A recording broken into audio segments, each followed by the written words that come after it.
everybody, Beardo and Weirdo. That's the Beardo. Obviously, I'm the Weirdo. And here we are with another episode of a show that was intended to be about having fun. And it's turned into Chris and I have problems. But today, we're being joined by a guy who is the guy that if you want to look up to somebody as that's a guy who makes shit happen, if you're an idea guy, run with your ideas and create them, people will follow. This guy has come up with some of the coolest ideas, including shows that I've been to, the Golden Gods Awards, and the rock roasts that I've been lucky enough to be a part of. I did a rock roast of Dee Snider, a rock roast of Corey Taylor. This was the guy behind it, and he was my biggest cheerleader behind the scenes, which is why I keep telling him, dude, let's do another rock roast, man. We got to make this happen. We are being joined today by an industry vet, a TV show host, and now a cookbook publisher with a rock metal vibe to it from Vinnie Paul. Ladies and gentlemen, we're being joined by Josh Bernstein. The great Josh. Thank you so much, guys. Beardo, Weirdo, what an honor. Josh, I'm telling you, this guy, you want to hear some fucked up stories? Ask this guy what it was like to work with people. And listen, I don't want to risk fucking up our friendship.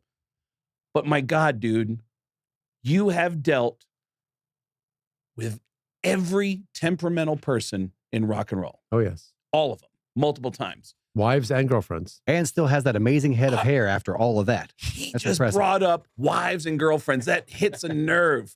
I know bands, and when I say this, there's going to be people in the industry and they go, I know what band you're talking about. But when girlfriends and wives get involved, it adds a whole other level of drama. Mm. So when you say wives and girlfriends, like what kind of scenarios have wives and girlfriends added drama to a job? You're trying to get a show together. Oh, well, there's a famous one. All right, let's hear it. We had a famous artist perform at the Golden Gods once. Okay. And my good buddy Brian Beasley, who you've met, he's one who filmed you as Gene Simmons. Yes. For the D roast. That's right. Everyone was very impressed by his work, so we got hired the next night to go shoot this artist at the Universal Amphitheater, I guess, in California. And I think the girlfriend showed up. I think the Guma showed up on the wife night, or I'm not sure. No. On the wrong night. And the wife beat the girlfriend senseless in front of my friend. And had Did he film it? I think he got part of it. And he He called go me. to the clip. He called me like shook after, like, 'cause, yeah, it was a violent beatdown. But I know exactly who this woman is. Uh-huh. And she, at that time was a very famous Rockstar wife. And I put this other woman down, and I got a lot of calls about it the next day. Like, hey, sorry, you didn't catch any of that. You didn't see any of that, did you? I'm like, no. No, wait. When you say you know the girl, you knew the wife or you knew the Guma? I knew the wife. You knew the wife. Okay. Yeah, I don't know who the Guma was. I know the wife, and now she is now an ex-wife. Yeah, that was my next question. Yeah. Whoa. That is some heavy. Yeah, and I was like, wow, that, like, no wonder why that guy. It makes sense what his career moves after they got divorced. Okay. You have horrifying stories. Thank you. And we won't name any of the people in the horrifying stories. Yes. But let's name the good people in the industry, the nicest people you've ever worked with. Because again, you name a rock band, obviously Chris's name is going to come up here, but you've worked with everybody, like those Golden Gods Awards. You not only managed to get the biggest artists to perform at them, but you somehow managed to put together these collaborations that, did it surprise you how easy it was to simply just suggest it and put it in motion? Because it really is just a matter of somebody saying, hey, would you guys mind doing a thing with this person? Well, my biggest fear is always like, well, who the hell are you to suggest this, right? Like, I wouldn't ever just say, hey, Metallica, you should play Enter Sandman. Like, right. Thanks, kid. The duets thing actually came out of the magazine. So like when we were doing Revolve from Guitar World, it was sort of a common thing where we're like, oh, wow, like there's a hot young band out, but we don't know if they're going to sell magazines nationally. So let's put Sinister Gates on the cover with Joe Perry. Mm-hmm. Therefore, Joe Perry loves it because Joe Perry likes things, to appear. Aerosmith loves always, right, reinventing themselves and looking young and hip. And if I'm Sinister Gates, I'm like, oh my God, this guy's my idol, or Slash. It's so cool. So I saw that formula working for the award show also, where I'm like, I remember, talking about great people, Alice Cooper. Alice Cooper was the first guy I remember to walk up into the award show to Andy Biersack at the time, the Black Veil Brides. He's like, hey, kid, I like the cut of your jib, and Andy was like, what? Yeah. Because Alice got it, and he wanted to wrap his arm around that kid and say, hey, put him forward. So I quickly saw that, the younger artists wanted the credibility, the endorsement of the older artists, and the older artists were like, make me young again, please. Oh, dude, Kiss very famously would always seek out any opportunity to be able to get money, money, and also endorsements from younger artists. So when they did the Kiss My Ass thing, they were very particular about who would be on the tribute album because they wanted popular young artists of today to endorse them. And so, we were influenced by Kiss. So we saw that happening in real time. I mean, where it all really started was the second year. We didn't do it the first year, but the second year, I'm like, oh man. At that point, we've become friendly with Lemmy. I knew I could get Lemmy in the building. And that year we pulled off the greatest thing we ever did, which was Lemmy, Slash, and Grohl playing Ace of Spades. Oh my God. And I basically honestly, I think I had to lie to each guy. I was like, oh yeah, Grohl said yes. Oh yeah, Slash is already. Dude, I love it. You pulled the move. I saw a documentary a couple months ago about Live Aid, and Bob Geldof just started announcing bands that he hadn't even spoken to. And it made everyone go, he said Led Zeppelin is. What are you going to say no to like Ethiopia? Yeah. You're such an asshole. Well, he said, I just spoke with John Paul Jones. And he said that Led Zeppelin is looking at reuniting. And they're like, what? And then the guys in Led Zeppelin in the documentary said, we started calling each other like, are we doing this? Are we he just put it in motion. So you actually took a risk and mentioned. Well, at that time, people don't remember. And it's funny, Rolling Stone did a story years later. There was a very heavy, Nirvana Guns N' Roses feud for about 20 years, and on display at the MTV Video Music Awards, boldly on display, right in front of Sir Brian May. Yes. And my understanding is the first thawing of that was this night, because at that time, I don't think Grohl was I'm not sure he was hot to jam with Slash yet, and I'm like, well, Lemmy thinks it's cool. He's like, well, I'll do whatever Lemmy says. Absolutely. And once it happened, during soundcheck, they played, and then Slash threw his pick out into the audience. There was about 6 of us there, and we all dove for that that pick and tried to grab it. But from that point on, it was like, we had Five Finger Death Punch. I was like, it's very easy to be like, well, listen, Slash, Grohl, and Lemmy did this. What's your problem? Yeah. So I had the precedent to always go back and say, hey, listen. And then as time went on, it sort of became the thing, right? It was like, well, everyone gets 3 songs. You get 2 originals, but you have to do, the third one has to be, you could see any of these bands any night of the week. So we'll do something special here, something truly amazing. Steal the water cooler conversation the next day and do something that people will, basically trend the next day, I guess, so to speak. So it starts out as a thing that people are hesitant to do, and then it becomes almost like the Unplugged, where once enough people start doing it, other artists start wanting to come forward and being a part of it. Yeah. So the year we had Metallica at Five Finger, for them it was easy. They were about to go on tour with That Summer on Mayhem with Rob Zombie. So we tried to put together a pairing. They also had a great single with Rob Halford. So they did that. Metallica, I said, I basically put the same rules to them, and they're like, we've played with everybody. And they had just done the 30th anniversary shows where they literally trotted everybody out. All right. So they said to me, there was 3 people we couldn't get. If you could get them, nice, we'll do it. Get out of here. And I was like, challenge accepted. And these were the names. Jack White. I was like, really? All right, hold on. Richie Blackmore. Whoa. And I'm trying to remember who the third name was, but I got a hold of Richie Blackmore. I tracked him down. Ooh. And he's like a Renaissance fair musician now or something. I don't want to say it wrong, but does he talk in that kind of speak and that he plays a lute. I don't know what he's doing now. All right. but he thinks he's a magician or something. Yeah, It didn't he's happen. definitely got the Seinfeld puffy shirt, the Good pirate for shirt him. for sure. Yeah, there's Hey, stuff man, going on there. he's got his own thing going on. I love Yeah. it. He doesn't use utensils. Yeah. All right. He it didn't work out, and then I just gave up then. Right, they're like Unlimited turkey legs. worth it. Just Now we're thought. talking my language. So basically we gave up, and that's when that night they're like, "Hey, is that Rob Halford here?" I'm like, "Yes." Like, would he? Lars is like, "Can he do rapid fire with us?" So that's how that came together on the fly. No shit. On the fly, yeah. So like a lot of it, like I said, was pre-planned or we hoped for. Some of it, like the night I'm talking about, we had Anthrax play with Phil and Rex, which actually technically now is three. We had 3/4 of Man, Pantera look at playing. you. Man, you set that up right in the beginning. And that night Jeff Hanneman passed away. So to close their performance, they That's played right. Rain and Blood as an outro. Oh wow. Again, completely spontaneous Oh, yeah. on the fly, and that was sick. So yeah, a lot of those were very just spontaneous moments, and I think very quickly I tried to make that the brand to get those performances, and that's where this sort of was sparked out of. There were a couple of personal moments for me regarding the that Revolver Golden Gods Awards. When we rehearsed with John 5, I got to give a little jab to Jason Hook because John 5 comes in and he's warming up and just shredding, just like, oh my, I was like, Jesus, whoa. And I leaned into Jason. I go, oh, thank God I finally get to play with a good guitarist. Jason did not like that at all. And then the other one was you were talking about pairing up established artists with up and coming artists. I won Best Bass Player of the Year Yes. at that award show.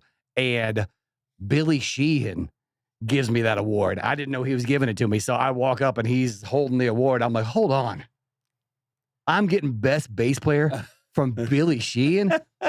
Everybody in this room knows you're the best bass player of any year. He goes, hey, man, tonight's your night. I was like, oh, Wow. man. Yeah, that was such a surreal moment. Billy Sheehan, Mr. Big doing all the tapping and all that stuff. And I'm like, do. I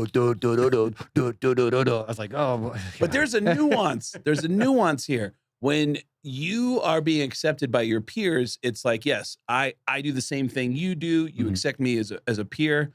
I'm fascinated with Josh's point of view because, like me, Josh is a fan, and he's not that guy who's also sharing the stage. He's an idea guy behind the scenes, and he's putting these shows together. So he finds himself in these unique situations where he's able to make magic happen. And on the flip side of that, and this is endlessly fascinating to me, big name guys, surprisingly easy to work with. There are some smaller level guys that turn into the biggest pain in the asses that should not be. And I'm endlessly fascinated by those assholes. Name your top 5. Or bottom 5, as it were. Bottom 5. Well, like I said, I worked at Guitar World like in the early 2000s. Yes. And I worked there at the height. So it was interesting. When I first got a job there, I thought it would all be Steve Vai and Billy Sheehan and Yngwie, right? And it's funny because I joke with my buddy Anthony here because he's a lot younger. He grew up reading this. He was reading the issues that I was working on at the time. And so the first issue I ever worked on was Mark Hoppus. And then the second one was Dave Grohl. So to give you an idea that like, Wow. it was at a cool time when it was the Probot record. So they were Yes. letting some cool people in. But a lot of, at that time, every pop punk band would come to the office that was at the top of the charts. And they talked to me and acted in a way that I'm still clutching my pearls. One band, maybe, I remember one band walked in, I said, hey, can I get you anything? And I heard, yeah, you could go fetch me a Coke. It actually became, I wrote it as a skit later for the Golden Gods. Fetch me a Coke. It's an Alice Cooper skit that we did. Fetch me a Coke. Fetch me a Coke. We did with Jericho. Oh, my God. Because this guy was like, you know what you could do? You could go fetch me a Coke. Ugh. Really? Ugh. Fetch me a Coke. I love that. Anyway, Sum 41's a great band. Your buddy. Your best friend. By the way, that was the drummer in the band. He's not in the band anymore. And I helped Derek get out of the hospital and perform again. So like I'm Wow. very pro Sum 41, but that was an example where the younger bands would come in the office, your All American Rejects, Hawthorne Heights, 22-year-old kids with endless money and just they were just crazy. And Motley Crue, same way. They got fame at a young age, but the guys in Sum 41 have definitely. oh, they're great dudes, and we've become friends years later. But Derek lives here in Vegas. I did a show. I have Derek's a sweetheart. Yeah, I do a residency at Jimmy Kimmel's. Chris did a set with me a couple weeks ago. Derek came out and hung out, and we're supposed to have dinner at some point because Derek lives here now. In Vegas. Cool. Yeah. And your time with Guitar World, did you have any run-ins with Yngwie? I would love to go down this rabbit hole if you have. Oh my God. I have the best Yngwie story. This is so good. Please. Okay. Let's just separate this as the greatest Yngwie stories ever. This is, to paraphrase Artie Lang, to say that I had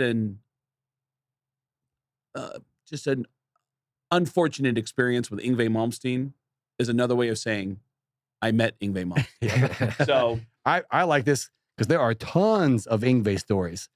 And to say this is the greatest Yngwie story of all time. let's hear it. There's the setup. Yeah, and by the way, I have nothing like he might be the dog that bit other people, but like I'm pro Yngwie.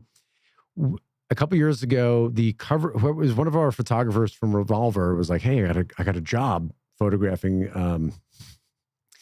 Yngwie's new album," which was him like spread eagled on all his like Ferraris and shit. Yeah. And he's like, "Do you want to design the album? Do you want to design his album?" I'm like, "Oh yeah, I'm a graphic designer by trade." So I'm like, yeah, of course. Photoshop a dick on his face. Yeah, put a dick there. Let's go.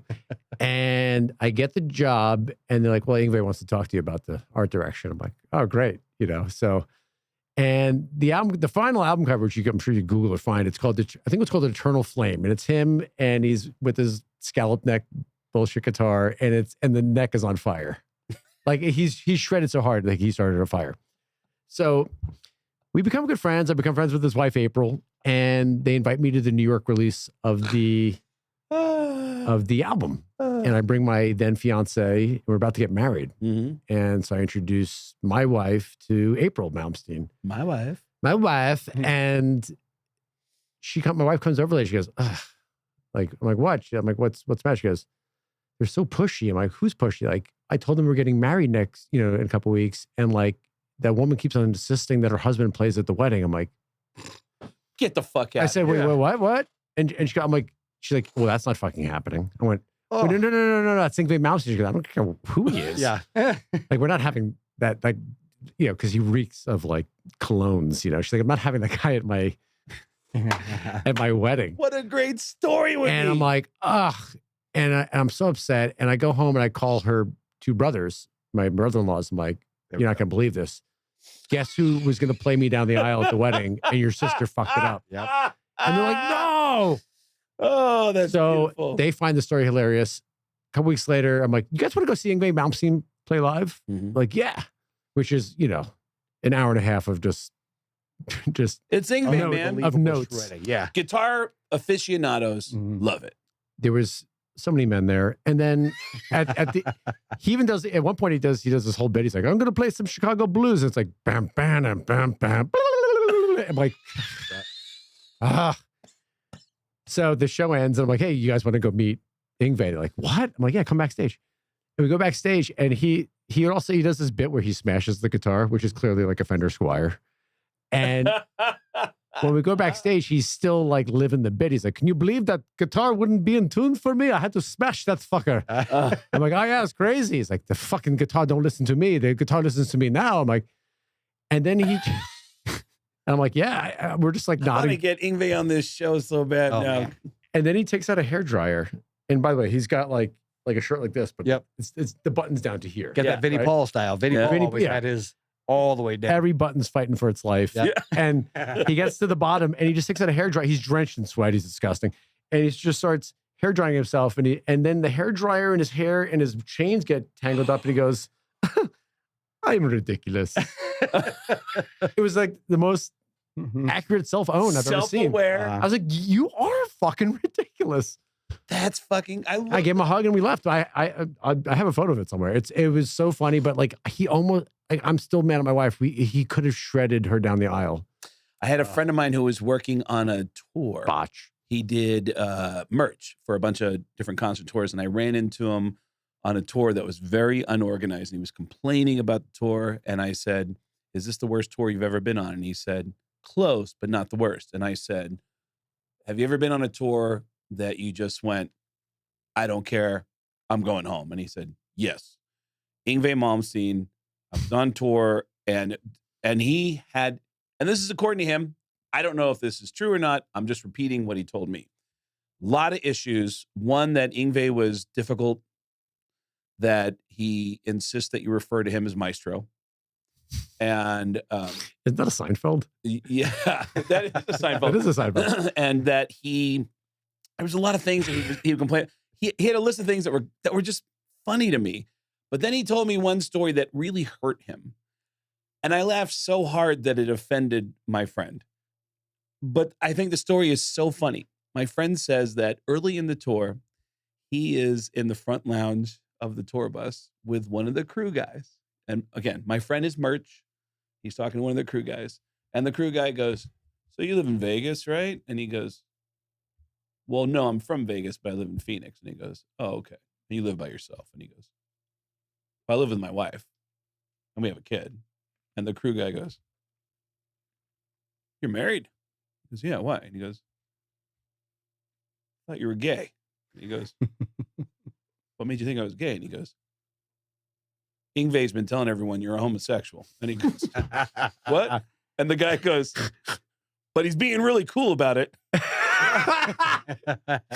Because the first day of the show, of the first day of the tour, I don't know if you remember, we had that long sound check and you were in the back of the venue. And he goes, yeah, he's hanging up the shirts in the back of the venue. And the stage, the crew guy goes, yeah, Yngwie goes, hey, everybody, come here. And he gathers everybody around and he goes, I'm not going to use the exact words that he has, but he said, no gay jokes, because.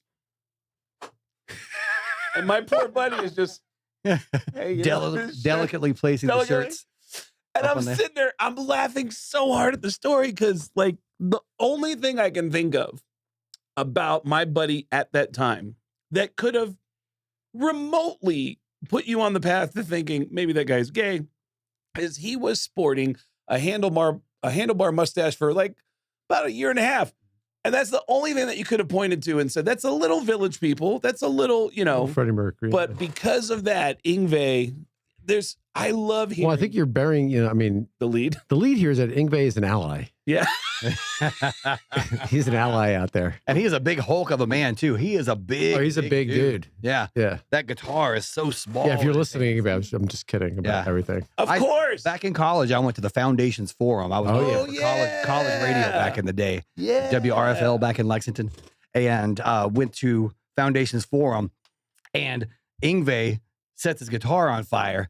And these toxic fumes are coming out of this guitar. Cleared the entire auditorium. Everybody was so mad. Like, oh, Yngwie, setting everything on fire. Now we're bringing toxins in here. That was the very first time that I ever saw Yngwie at Malmsteen, was when he set his guitar on fire and cleared out the auditorium. Go ahead. I was going to say, I would have killed to see Nitro live. Yeah. Because like the singer would do the glass bit, right? Like they would puts out an empty glass, or is it a glass with water in it? I thought it was a wine glass, and he would sing till the glass broke. He would sing at such a high pitch that the glass would break. And it's that same kind of, for lack of a better word, gimmicky. Well, we know that guy because we weren't allowed to talk about him at the Dee Snider roast. Is that right? I didn't know that. That's Lita's. Oh my God, dude! Yeah. We do the roast of Dee Snider. That's that guy. I'm sitting across the stage, and I can see from where I'm sitting, Lita Ford looks physically uncomfortable, which is weird. We have this happen every time we do a roast. And again, Josh is the brains behind the best roast events I've ever done. Mm. Josh not only organizes, figures out the right talent pool, he then hangs out, sits back, and just fires off material, contributes material for everybody to use the roast. He's truly one of the best roast writers I've ever worked with. And just as it's weird. It's weird. His skill level, it runs deep, and it's unusual. Mm-hmm. Well, that night, before you say that, it was really weird because the night before we were at the Sunset Marquee, Lita came over to my room. Not what you think. And we watched the Zach roast, and then I wrote her whole bit with her, and it was lethal. She had so many bullets in the gun to kill everybody. She was way into it, and what happened, and I remember the joke that set her off was the rule was no kids. Just don't mention the kids, right? Mm-hmm. And the joke itself is pretty innocuous. It was funny. I think I think Penn Jillette said it, which was, it was like, we have a lot in common. Oh no! It was like, I do this, and you do this. I do like, one was like, I'm a magician and you're a musician. It goes, I make balls disappear and you make balls disappear. I have 2 kids with the last name Gillette and you have 2 kids with the last name Gillette. Oh, that was the joke. That's pretty innocuous. Yeah. But it was that the Jim Gillette's kids got mentioned is when she turned and then she tried to get up and walk off the stage during a TV taping. Yeah. And you said Eddie Trunk also misbehaved that night? So the year before, the first year we had Florentine there. And a lot of jokes came Jim's way about that metal show. Yeah, of course. And there was a joke about like, you're with these 2 other, jerk offs on that metal show. I think it was a joke from Sharon. And Eddie, when I had Eddie come the next year, he's like, did Sharon say something about me? I'm like, yeah, but it's not about you. It's just an innocuous joke, And he goes, fuck her. I'm going to get her back. I'm like, nah, I wouldn't do that. Well, also she's not here. She's not going to watch it. It's weird. And I kept on telling, and I was really mad at Eddie too, because he showed up 40 pounds. He just got on a crazy diet. I'm like, you look great. Right. He goes, thanks. I'm like, what the fuck? Yeah, we all had fat jokes. We all had fat jokes. All the comedians had fat jokes about Eddie. And he's walking in like, he was on the Subway diet or something. Yeah. And he, and then he goes up there and he does his bit, the jokes he wrote for him. Then he goes, and by the way, Sharon Osbourne's a fucking cunt. I'm like, no joke. No, it's not even a joke. He just like dropped the C word. I'm like, yeah. And boom. Like I remember the next day, like thrown off the radio stage. Like she retaliated. Like she heard about it. She did retaliate. Like yeah.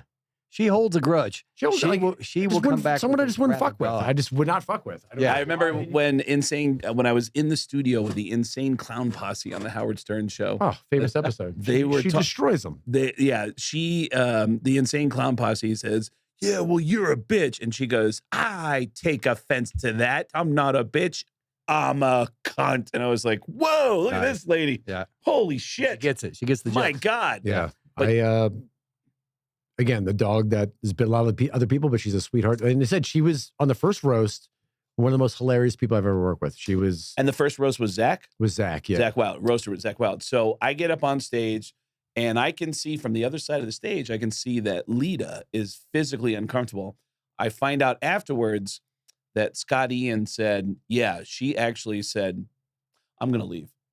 And Scott said, no, you can't leave. And she hadn't gone to the microphone yet, which when a bunch of guys are all taking turns, we're all making fun of each other, but we're all making similar jokes about the one female on the stage, that crowd is ready for that female to come up and just slap everybody. Absolutely. And again, she had ammunition and she was ready to, and she would have destroyed, but she was getting cold feet about this whole thing. Mm-hmm. And this happens at every roast. I happen to know that there are some comedians that you think have really thick skin who have had their feelings hurt at roast. It happens. I'm right here, Craig. So I walk out on stage and the first thing I want to do is acknowledge, like, hey, you know what? Let's just take a second to just acknowledge how hot is Lita Ford? And then I made a joke. I don't know where it is in this. I made jokes about Penn Jillette. And okay. Because I have to make a joke about the physical appearance of the host of the show. And I said something about Lita Ford. It's a virtual who gives a fuck about entertainment. So it's Lita, Scotty, and Niedermeyer from Niedermeyer, the Twisted Sister. Who is the maestro on Seinfeld. Yes. Oh, that's right. Wow. Full circle, baby. Right there. Right there. Wow. Well done, Josh. Brought it home. But I make a joke about Lita, and then I talk about how beautiful she is, and then I make one joke. Lita Ford fucked a lot of famous dudes in the 80s. You think one of them would have helped you with your career? You can see on her face, she goes, she was so excited at the first step of she's still hot and she had sex with all the biggest rock stars on the planet. And that second step, she just wants to murder me. I got a DM from somebody that worked for Lita Ford threatening me the next day for that. And it's shocking to me. Well, in many cases, you're the comedian, but in many cases, these people aren't even writing the jokes themselves. Oh, yeah. When you have a non-comedian on the stage, there's guys like us behind the scenes who are contributing to a pool of jokes for you to do. And that's for every roast. For all the non-comedians, there's always a pool of jokes that are being written for those people so that everyone can look good. That's why Martha Stewart kills on those roasts, because there's a team of writers that kind of head towards her wheelhouse to make her look good and say horrifying jokes that are in the vein of what is Martha Stewart's brand. Now, with horrifying jokes, some of the jokes that you wrote probably did not make it to air. Oh, yeah. Is there a joke that you were really into that you're like, oh, I want to do this one, but somewhere along the line, someone said, Well, the one I remember, and you weren't there, but the first year, the person in the Lita situation was Duff McKagan. We went. Oh, that's right. We went a little too hard on Duff. And here's the thing about Duff is that Duff is just a sweet guy. He's just a sweet guy, and he's so nice. He's dude. Not only is he sweet, the one thing Duff is known for, dad jokes. Oh, really? Like straight up, like real corny ass jokes. And he wanted to do that. I remember he called the night before. I got a phone call from a Michael McKagan. I'm like, who the fuck is this? And I was like, oh, hey, Duff, hey, yeah. And he's like, I thought about it. I don't want to really do it. I'm like, no. I've written you like the greatest assault of all time. You're going to destroy Jericho and Scotty, and you're going to destroy these guys. And he's like, no, I'm just going to tell some Irish jokes. I'm like, don't do that. And he gets there. He does his joke the way he wants it to. It dies. And I wrote some material for Zach that was so mean, which was, I can't ever say this, was many people don't know this, but Duff McKagan, this is a true story. Duff McKagan sat next to Kurt Cobain on the flight home to Seattle. He was the last person to see him. 4 hours on an airplane next to Duff McKagan will make anyone want to blow their fucking brains out.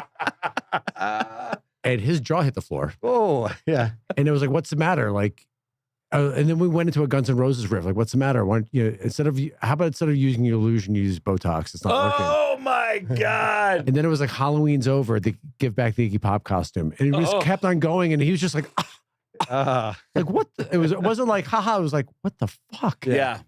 I mean, listen. We went to commercial. I'd be like, are you okay? He's like, dude. Dude. Duff is the most easygoing, nicest guy, and he's just not made for that. He's not made. I even remember hearing about him being a part of that roast of Zach and thinking like, oh man, I don't know how Duff's going to fit into that, because his jokes are so soft, and his sense of humor is so soft and silly and kind of corny, you know. But dude, someone like Lita, I know, was put in front of a TV and shown other roasts. This is what it's going to be like, and this is what to expect. I showed her directly. It was she saw everything, and then what happens when she got up there? She was like, "Oh yeah, like, hey Zach, how's the guitar? How do you enjoying the lessons?" Like, she just kept on like reading them, not saying the jokes. Okay, yeah, right, yeah. And like I said, there were so many good jokes. There was a great tampon joke about like Dee Snider barred her makeup and barred her this, then barred her tampons. Yeah, there was all these like really good jokes, and she just sort of ran through them, I guess was probably the best way to describe it. Yeah, she definitely started to give up before she even got to the microphone, which is unfortunate. But again, we're talking about musicians, and Chris knows more than most people. It's a totally different ballgame to stand on a stage with a microphone and try to be funny. Absolutely. And it's funny to me how these people who have played in front of tens of thousands or performed sometimes in front of like 100,000 people cannot handle being on stage alone with a microphone in front of 50 people, and how horrifying that is. There's a very common thing with all the award shows. A lot of times, you know, you go to like a Billy Sheehan, hey, can you present this award? Like, well, most rock stars are like, I can't read. Really? No, they're not read like I can't read, but like I can't see the teleprompter, and I'm like, oh shit. And no rock star wants to be up there with like reading glasses. Right. So, and a lot of them are like, yeah, I'm used to shouting at 50,000 people, but like looking at someone eye to eye would scare the crap out of me. So I learned a lot. I mean, I learned so much on those roasts. I learned a lot. Jim Norton was really helpful early on. Like telling me like, stop that, cut that shit out. Yeah. I kept on playing the videos a lot. He's like, you're killing this thing. Stop it. You know, stop. And then early on hanging out with Posehn, it was someone else took me aside and was like, cut it out. I'm like, cut what out? Like, you're trying to be the funny guy in the room. You're in a room of comedians. Like, oh wow. I'm like, what am I doing? Like, not not wanted. Yep. Cut it out. So the comedians are sensitive too. Yeah. Yeah. Oh, Well, you're all a bunch of messes. No, Yeah. but that's what really surprised. I thought like rock stars would be these delicate. I thought the comedians I work with are a lot more delicate than the rock stars. Yeah, they are. They can be very thin-skinned. And what was the Posehn story that you told me earlier today? Who was at Posehn's house? Were you at Posehn's? Oh, well, we were. So Brian Posehn was the host of the first Golden God Awards. Oh, okay. At the time we did that award show, he had just put out a cool comedy record, like on Relapse or something. Mhm. And Is that the one with the metal song with Scott Ian? yes, Yes. Okay. exactly. So that he was having a moment, and we were all big fans and loved him on Mr. Show. And I think he was on. I think at that time he was on the Sarah Silverman show. Okay. And so we booked him. He part of that deal was he made me hire his writer as part of the gig, Eric Lederman, who became one of my best friends. Like Eric's now one of the producers of Seth Meyers' show. No shit. And his sister Jill Lederman produced Kimmel. Oh, wow. So Any very relation to Annie? connected. And Any relation to Annie Ludeman? I'm not Also a sure. comedian. I'm not sure, but he's great. He's a drummer, and he was also good friends with Vinnie and Charlie and all those guys. So And the book, by the way, that Josh is here for, he's not here just because he likes us. He's here because of this book. beautiful that he's cookbook. put out. Well, I'll tell the story now. We were at the very first award show. We were filming at Brian Posehn's house, a comedy skit. And the skit was basically that Scott Ian had to wake up Brian Posehn and get him ready for the award show. Okay. And to get him ready, you got to shower and have breakfast. And so to have breakfast, Vinnie was giving him breakfast in bed and cooking for him. And Vinnie Paul was making breakfast. Vinnie Paul, Which isn't that Right. far off from reality, honestly, with Vinnie Paul. Chris was good friend. Yeah. with Vinnie. and like Vinnie, like I said, like this wasn't it wasn't cast against type here, right? So, and then at the end of the skit, Dio shows up and like sort of gives him the final blessing. But while we were filming all this stuff, we're killing time on Posehn's living room, and Posehn's got it's like my house, like all these cool like comic book rooms and stuff. So I'm hanging out there with Vinnie and his buddy Bride Dog. We were talking about Vinnie. He did an advice column for Revolver that was like a sex advice column of like really bad sex advice. But we would illustrate it every issue. Vinnie was a advice A columnist. sex advice columnist for Revolver. Yeah. Was he a good sex advice columnist? No. Like it would always be like, "Hey, Vinny, big fan, love Pantera. I like this girl, but I heard she sleeps with a lot of guys." He'd be like, "Wear 2 condoms, hell yeah!" Yeah. Yeah. It was always Get your pool. get your pull, 1-2 barbecue. Like he would give you advice. I'm like, I don't think that's how condoms work, or that's not real. Oh, that's Just do it in the butt. hilarious. Whatever the advice was ill advised. But we loved this thing. And actually, it was so vile that we eventually hired Lizzie Hale to write a women's column just to counteract I forgot about how crazy Vinny's was. Oh, that's hilarious. So we would have a Vinny and a Lizzie column at one Yeah. point. And I said, we should, at that point, I was already self-publishing and publishing and art directing Revolver. I said, why don't we make a book out of this? I bet I could sell this as a novelty book because all the things were illustrated. And he said, well, I'd rather do a cookbook. And that was around, I think it was 2009 in Posehn's house. Really? Such a There's actually wonderful some time. photos in there, Chris, of us that day in Brian's house. So We have some photos that I sent of Josh with Vinny over the years.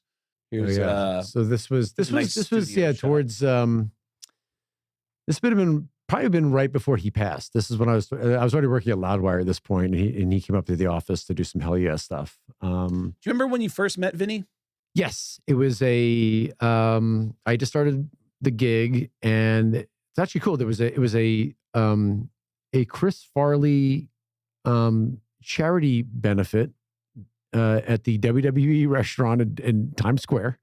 Wow. what And a Motley Crue comedy. played. Shut the fuck Nice. up. And for the finale, Steven Tyler came out and they sang "Come Together" by the Beatles. It was fucking insane. And Vinny And I was, want to say it was a couple weeks after Dime was killed. Oh, wow. Ooh. And Vinny was there. Vinny was there. Did he play or was he there as an He was just there hanging, just hanging? and me and Vinny loved to hang. Jose Mangan Shows. went up and met him. It was the first time Jose met him? Yeah. Oh, man. Oh, wow. Yeah. Because I think so. Jose's Jose had almost a mullet back then, but we walked up to him and met him, and I was like, hey, I'm the guy you emailed the advice to. Really? Yeah. So you had never met, he was already doing the advice column and you had not met him in person? Yeah, when I got the job, when I took over Revolver, that column already existed, I think. Really? Because when Dime passed away, everyone's like, oh, like, we're not going to bother him. And he still, true story, he sent in the advice that week that his brother died. Wow. He didn't miss the deadline. Really? And everyone was like, holy shit, we didn't ask for this. Like, we wouldn't have dared to bother him or even ask for this. So you got the in when you see him at the event because he's working. Yeah, and this is crazy. Obviously, event, right? Like Chris Farley's brother is running it, who we now we do a book with. Funny enough. Oh, really? And do you also notice though, even though you have an in, so you have a reason to like, hey, I'm your coworker. Yeah, we're contemporaries. But did you also notice at that time how nice he was to everybody? He always had that reputation of. Oh yeah, and it's funny. I mean, Chris is another great example of it, right? Like everyone in heavy metal, like I first meet Zach Wild, like, oh my God, I got so scary. And everyone's the biggest Teddy. I didn't grow up a big metalhead. I was more of a punk kid or classic rock kid. And I definitely found my tribe with metal, right? And Vinnie, it wasn't until Vinnie passed away that I realized that at all the Golden Gods awards and all the skits, I think he flew himself there or drove himself. Like, I don't ever remember getting a plane ticket or a bill or an invoice. Shit. Yeah. Got a lot of them. I don't remember. I remember him being like, what time got to be there? Can Michael Anthony come? All right, cool. Like, it was always, he wanted to be there. And Zach too. Like, they were just like, yeah, we'll be there. The thing I loved about Vinnie is that he would show up at shows and you'd be like, no way. Like, he had no judgment that the majority of his peers that played heavy music had for anything that wasn't heavy. Like, he would show up at a Nickelback show and be like, dude, you guys rock. He'd be at a Carrot Top show. He loved going to comedy shows. He just like, dude, you guys are entertaining. I love being entertained. Yeah. He was just a friendly face that loved to go to shows. And a fan of music just in general. Like, he and I, living here in Las Vegas at that time, we would always be going out and see each other at the shows. Like, if we were both in town, we knew that we would see the other person at a show. He would go see like the Spasmatics, which is like a cover band, and going to Mandalay Bay on our way to House of Blues. There was that one little stage right there where they would just have cover bands. Vinnie Paul was just hanging out playing cover bands. There's a band called the Sin City Sinners here. Oh, yeah. Which is Todd Kearns, Brenton Muscat. And that's the first time that I really remember meeting Vinnie Paul. I was working at the Hard Rock Cafe when the Sin City Sinners were playing there. And this was long before Death Punch. So I would get up and play like Ace of Spades and You've Got Another Thing Coming. And one of those nights was a Vinnie Paul birthday party. So I used that. This was right after Bob Zilla had left Hell Yeah. So I knew he was looking for a bassist. I get up there, just crushed Ace of Spades, got up there, crushed You Got Another Thing Coming. I was like, Vinnie, that's my audition for Hell Yeah. And we became friends after that. And he heard that for Christmas, I always make like this Christmas roast. And he came up and he's like, hey, man, I heard that you do a really nice roast for Christmas. How about you make the roast, bring that over to the house? No and this way. is, I was just a bartender at the Hard Rock in Las Vegas.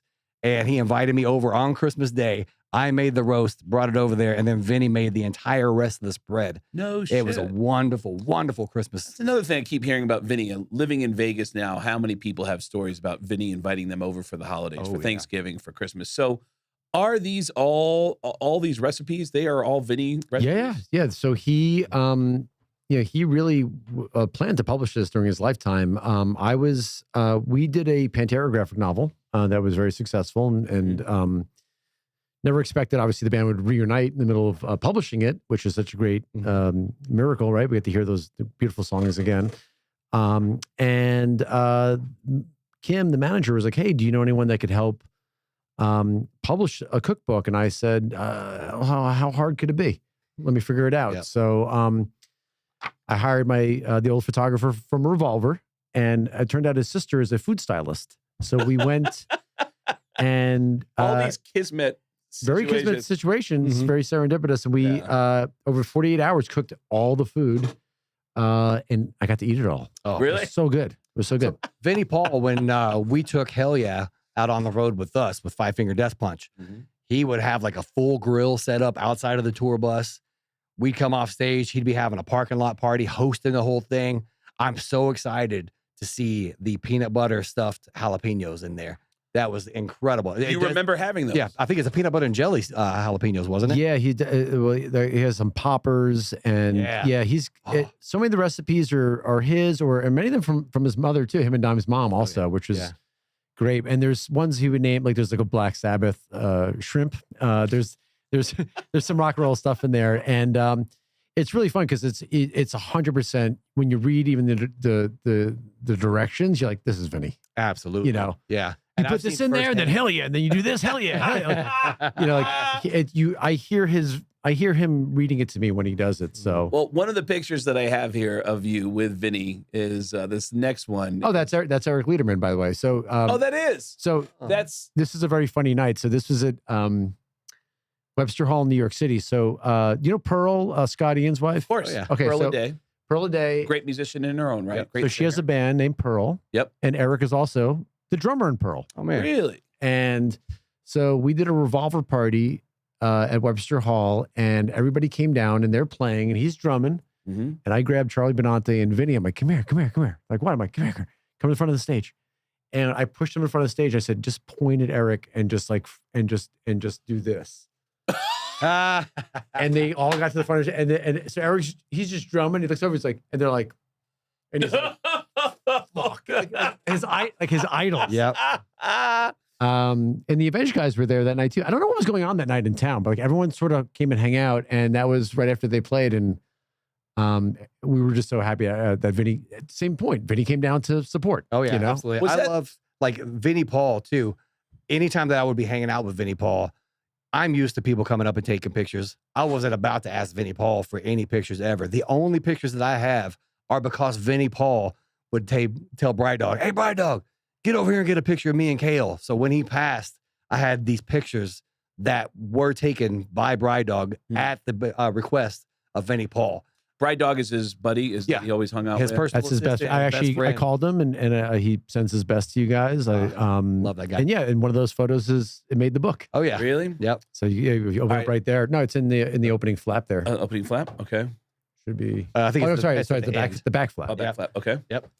I think that is from Christmas, from what I remember. See? Yeah. Oh, no shit. So we got these photos here. Yeah. And this, with the collage of photos that I got from you that we're showing here, there's the last one I want to show. I want to know what happened on this situation. So whose garage? That's Brian Posehn's house. That's right. Really? That's Posehn's house, yeah. With you and Ronnie James Dio, with Scotty and Vinnie Paul. What is Ronnie James Dio doing at this thing, at this shoot? It was so cool too. He rolled up in this like yellow Corvette. Sort of almost like an Ingve kind of car. Oh yeah. And he was, so here's the best part of this day. So me and Posehn are big potheads. And I think he was, Posehn's wife was pregnant that day. The kid's probably 13, 14 years old now, but I could tell he was like, let's not smoke around my pregnant wife. Right. And as the night wound on, I'm like, I wish Dio could leave so we could just smoke already. Because like we don't want to smoke around him because he's like, like our grandpa, right? Yeah, like he's a singer. He's such a legend. We don't want to make it weird. Yeah. And as he's leaving, him and Wendy are getting in the car. He goes, "Hey, we should hang out sometime, watch the Yankees, or smoke a joint or something." And Posehn's like, "What?" And he he closes the car, drives away. I'm like, we could have got high with the man in the silver. Fuck. The thing I like most about that story, being a recovering drug addict myself, is wanting to smoke weed so bad that you're just like, I wish Dio would leave.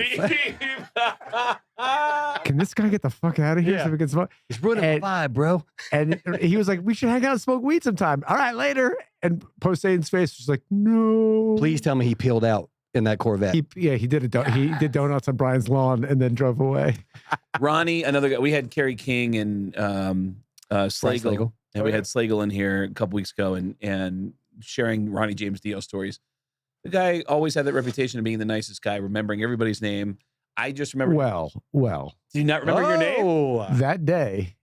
Here's the one that story. Day, well, you hotboxed him. That's why he had to run out. But that day, I remember I was like, what an honor. So great working with you. He was like, Jason, the honor's all mine.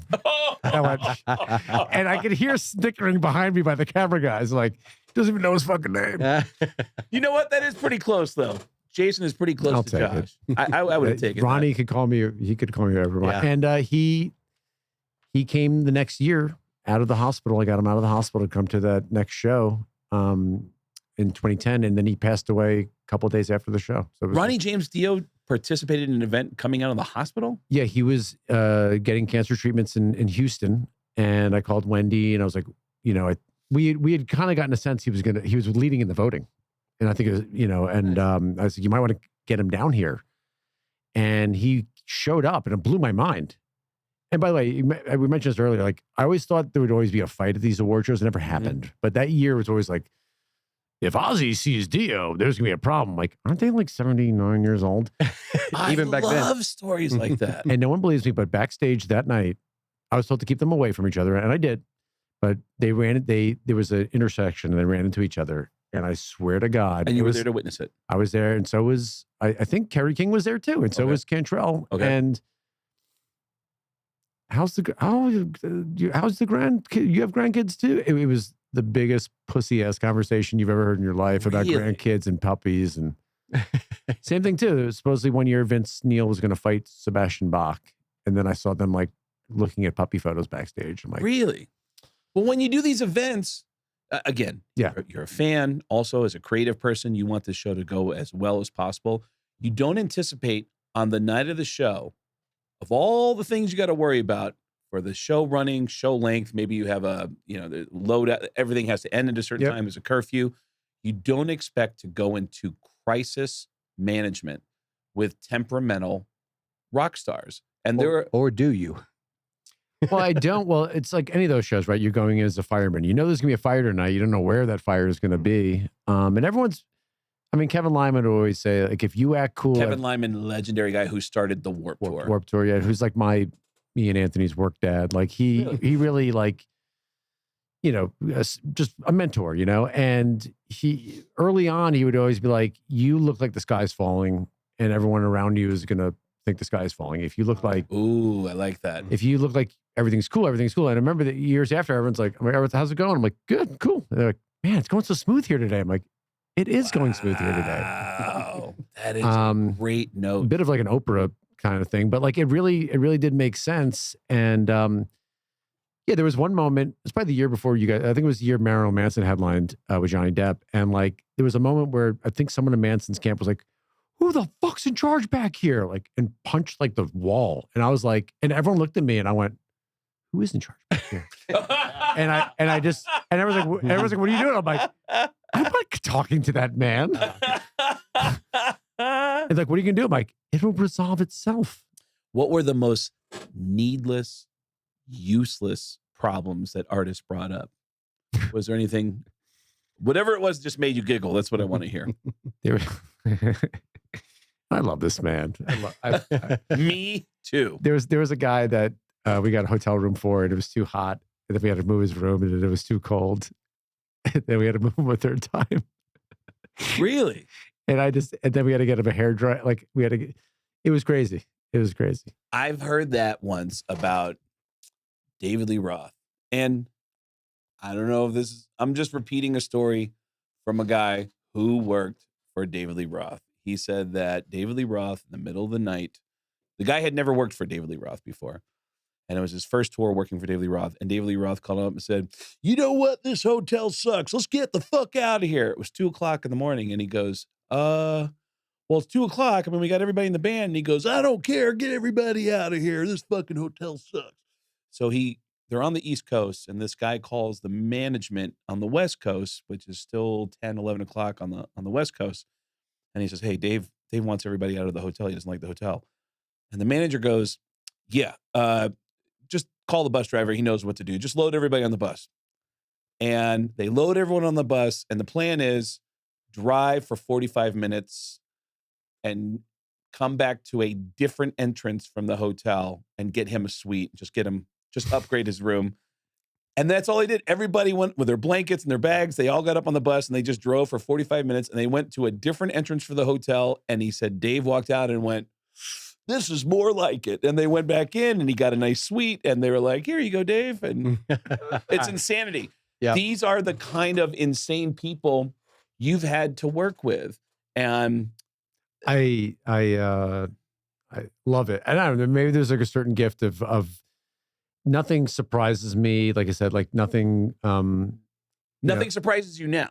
Well, not now. Now, I mean, back then, there was definitely moments where I thought, my fear was always, I'm going to get killed. I'm going to get and there was a couple moments where I'm like, oh, I could get beat up right now, or I could get pummeled. From the artists or the representatives who are mad at you? Yeah, their security guards or their team. One time we had an incident at the Rainbow, which is like sort of got a little hairy, and I saw at the Rainbow, and it's before one of the events you're doing. Yeah, it was a Golden Gods event. Yeah. Okay, so what happened at the Rainbow? We were filming in there, and and someone from my team mouthed off to an older member of the Magliari family, and it just didn't go well. And I had to step in and like smooth it over, and then Chris Jericho tried to smooth it over. Vinny tried to smooth it over. Vinny's security tried to smooth it over, and I was like, it was like that scene in Bronx Tale. I'm like, guys, we're all gonna get killed. Shut the fuck up. Yeah. Did it surprise you in the beginning that artists had a thing about when they'd like to go on or who they don't want to go on after, or who? Was that surprising to you when people started saying, hey, there was people, well, I love, I'm sure you guys too and are friends with Steel Panther, right? Oh yeah, of course. They were the very first award show, I hired Satchel as my onstage shredder. He would shred people off on stage. Instead of having an orchestra, we shred you off and on stage. And he's an incredible guitarist. He's so good. And he's a fucking goofball, so he's perfect. He's perfect. This. But there's a lot of serious metal people who don't find that shit fucking funny. Some of which you mentioned were on your show recently. Really? And some people don't find that shit funny, and it's tough. Yeah. So that was sometimes weird stuff. And there's a lot of sort of like, why are they here? They're not metal. That, the metal police. Yeah. Right, the metal police type of thing. A couple years after we played the Revolver Golden Gods Awards, I was at the Download Festival, and there was a signing over there where it was Till Lindemann from Rammstein, and Phil from Motorhead was there. Mm-hmm. So we're walking by. I'm like, oh, I want to go in there and say hi to Till. We were doing some shows with them in Germany that were coming up. And I walk in, and I see Phil there, and I was like, oh, I got to say hi real quick to Phil from Motorhead. So I walked over. I was like, hey, man, I'm Chris from Five Finger Death Punch. I just want to say hi. Phil goes, Five Finger Death Punch. Did you all play the Revolver Golden Gods Awards? I was like, yeah, we did. He goes, oh, y'all were fucking terrible. I go, I'm going to let this slide because you're Phil from Motorhead. But yeah, he was talking about like the mix at that show was basically for like TV. So it sounded a little off for being in a live performance. That's what he told me afterwards anyway. That's but hilarious. we might nice way to backpedal that one. Yeah, exactly. I feel like I'm hovering over Josh with a metal detector, like on the beach, and I'm just looking for a chunk here. Yeah. So I want to keep asking questions about. Was there ever any complaints about dressing rooms? Oh God, dressing room sizes. Yes. Okay. Well, that venue, if you remember, it's still around Club Novo Theater. Only has 4 dressing rooms. Oh yeah. And you would have. I would have 8. That last award show, we had 8 bands with 8 special guests, the celebrity hosts, and Lifetime Achievement Award winners. I could have showed it to you once. I have a map of the VIP room, and every couch and ottoman that's in that room, I had assigned. And it's the greatest list of rock stars ever. It's like, okay, Lemmy's going to sit here, and they're going to have Danzig here, then Doyle will be here, then Ozzy's here. And then, I forgot about Doyle walking around. That's the first time I saw Doyle in person. I was like, that dude is jacked. He's a statue. You know what's funny is I remember out in the audience inside the venue, I saw chairs in the balcony that had labels with artist names on them. Well, one of the best stories ever was, I think it was the 3rd year we had the original Alice Cooper group reunite and play. First time in like 35 years. Remember that. Neil Smith and Dennis Dunaway was made a lot of news for that. Yeah. And I got a call that night from Steve Martin, who's a publicist, not the comedian. And Steve Martin is a publicist for everybody, Foo Fighters, Beck, Paul McCartney. Okay. And he's like, hey, you have Alice Cooper group, the original group reuniting tonight? I'm like, yeah. He goes, Dave and Pat, and the guys want to come down from the Foo Fighters. Yeah. I said, how many of them? He goes, all of them. I went, oh. And by the way, the show's starting we're live on TV in an hour and a half. Yeah. I'm like, okay. And I run up to that VIP room, and I'm not gonna say the band name, but I was like, you're gone. And like just took a band's name off the table. It was Five Finger Death Punch. No, those guys they were headlining. It was another band on the side, but I ripped it up and just hand wrote Foo Fighters there, and they had their own spot. Oh, that's awesome. No shit. Yeah. And then how And often? comedian Craig Gass was outside the entire night. Oh, I was outside trying to get in the anywhere. building. Much like that last footage for the last show that we did when I'm up on stage and you're just trying to get back up on the stage. Yeah, So that's been going on for a long time, has it, Craig? the last episode, I didn't realize he actually filmed some funny footage of him on stage at the big Boardwalk Rock Fest. He's on stage with Nickelback, and he got footage of me trying to talk to the security guards off the stage. Like, yeah, it's really embarrassing, but Well, funny. yeah. Very What funny. we would do there, because listen, like it was always great. Like Chris Jericho was buddies with Avenged, right? He's like, I'll share with them. I don't care. I'm like, thank you, Chris. Oh God, thank you. Right Thanks on. for not being a diva. Like, but I would commandeer. So that building is connected to AEG's offices. Interesting. So I would AEG, commandeer, massive touring company, and they own Access TV, and I would commandeer executives' offices. Like Marilyn Manson was set up in someone's fucking office. Get out of here. Tony Iommi was put into someone's office. Damn. Wow. Or Geezer Butler was in someone's office. And I imagine someone working late was like, is that? Yeah. Did I just see So you're just taking advantage of just random office spaces that are connected to the building. the Grammy Museum is connected to that building too? Oh, that's right. I commandeered part of the Grammy Museum too. Really? I put Ingve in the Grammy Museum. Really? So I slowly but surely tried we did it for 6 years, right? So I became friendly with the bowling alley and the cha-cha lounge. And I was like, let me just befriend all the people Sure. in this building to get extra space and stuff. Did you also find that having those artists where you could use them in some way to grease palms to like, hey, I got all these artists coming in. So people, Grease palms, and also ego checked ego, right? Like no young artist was going to act the fool around Alice Cooper. right. Like the Right. Foo Fighters, like Chris Schiffel and those guys, like, hey, hi, Alice. Like there's always someone that will check someone else's ego at the door. So if someone's acting like a hot shot, be like, oh, cool. Do you want to say that in front of Rob Halford? You want to do that in front of So Billy I F. have, Billy I have F. a story Gibbons? about overstepping my boundaries. Nice. So it was the award show that we did. It was the day that Jeff Hanneman died. So like the vibe was very somber and just like kind of like, I remember that. yeah, it was a heavy day. And it was me, Kerry King, and Phil from Pantera were hanging out in the backstage dressing room. And at some point, Phil comes up to me. He's like, hey, Kael, my boy's a big fan. And, is there any way I could get something signed? I was like, Phil, no. I'm here to work. I'm not signing anything right now. And you see that he took that moment to humble himself to come ask this new bass player for Five Finger Death Punch for a sign of anything. And I shot him down. I was like, no. And you just see him go. I go, Phil, I'm fucking with you. I'll give you my bass guitar I'm playing on stage for your kid right now. I am fucking with you. He goes, oh, get the fuck out of here. Josh, there has to Goddamn. be someone that stands at the top of your list as the guy that just gave you the hardest time. When you have a night of live television and some of the biggest artists that you have to stay on top of this broadcast, there has to be one guy who tried to get in the way that really irritated you more than anybody else during an evening's broadcast. Who was that person?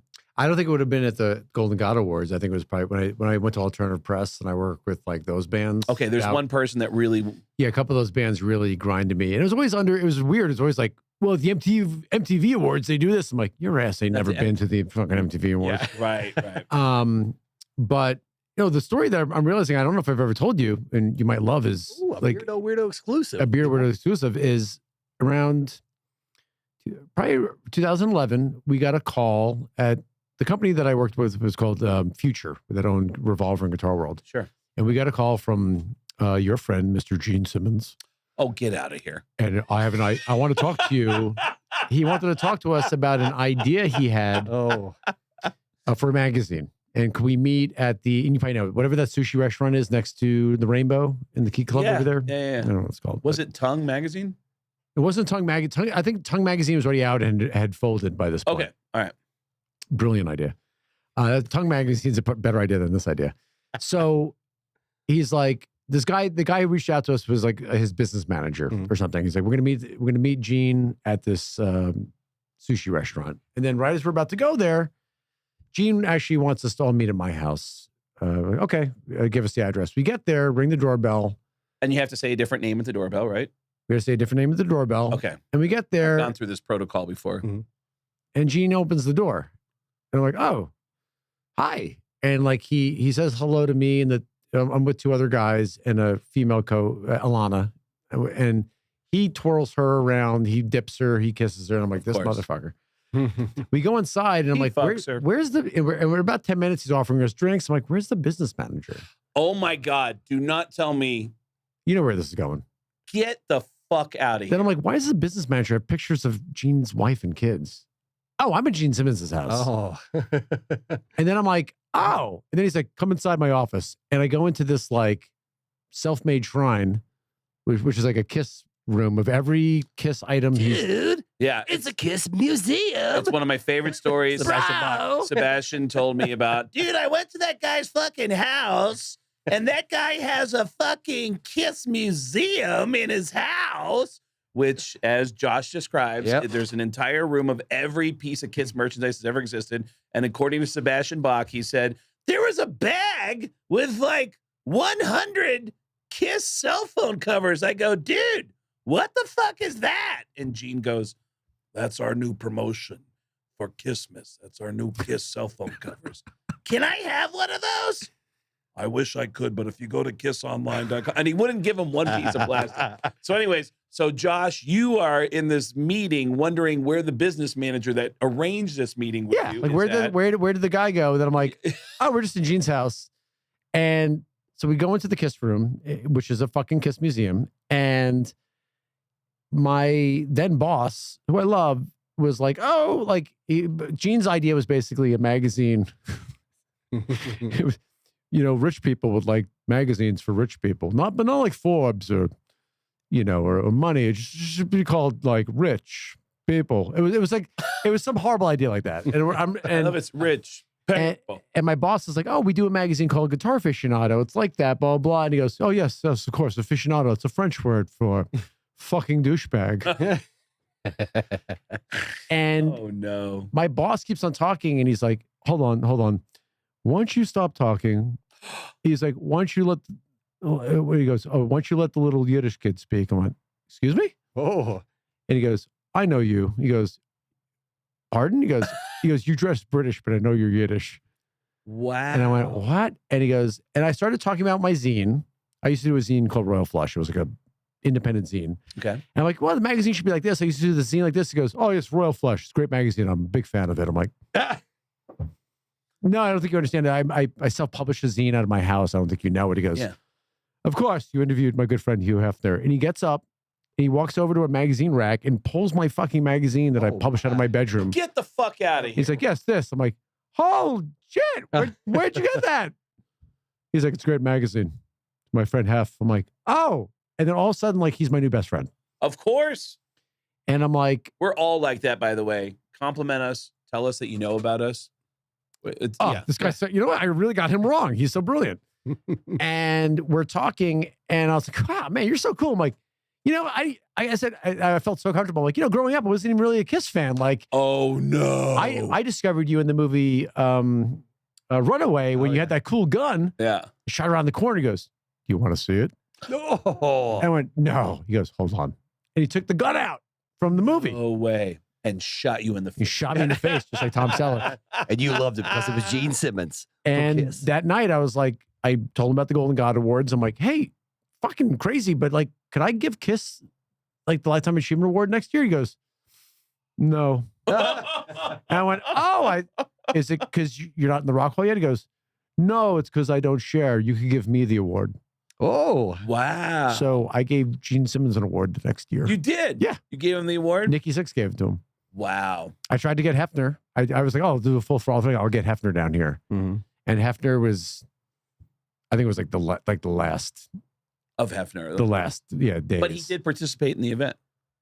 Who, Hefner did. No, I had met Hef already at that point and knew him. Oh, okay. But I think by the time Gene was going to get the award, Hefner was like barely alive.